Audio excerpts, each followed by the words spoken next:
Maayong adlaw mga boss. So today andito tayo ngayon mga boss sa Pagadian City.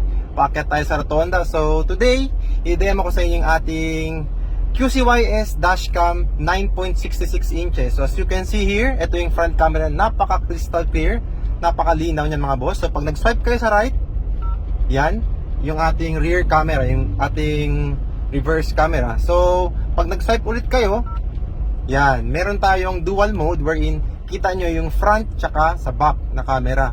So, etong front camera mga boss, na-adjust yan, up and down. Tapos, same width sa rear, na-adjust din yan. So, walang blind spot yan. So, right now mga boss, nag-uusap tayo. Meron nakalagay ditong microphone. So, ibig sabihin, nagre-record yung voice natin. So, kung gusto nyo i-mute, pwede rin.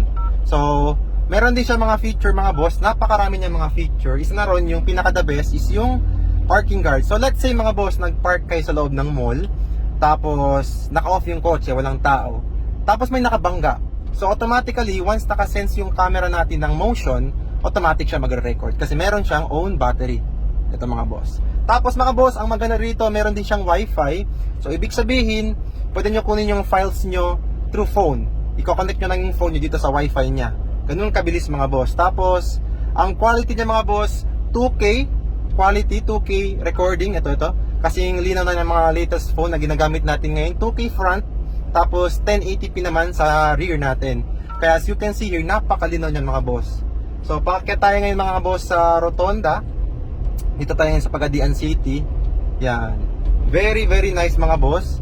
So yun lang mga boss. If you want to visit our shop here in Pagadian City, open na po tayo. Yung location po natin is sa Shell Gasoline Station, Dao. So, may malaking signage dun mga boss. Just look for Andres Auto Accessories. Nasa highway lang yun siya mga boss. Kitang-kita lang yun mga boss. So, yun lang mga boss. If you have any questions, feel free to message our page. Peace!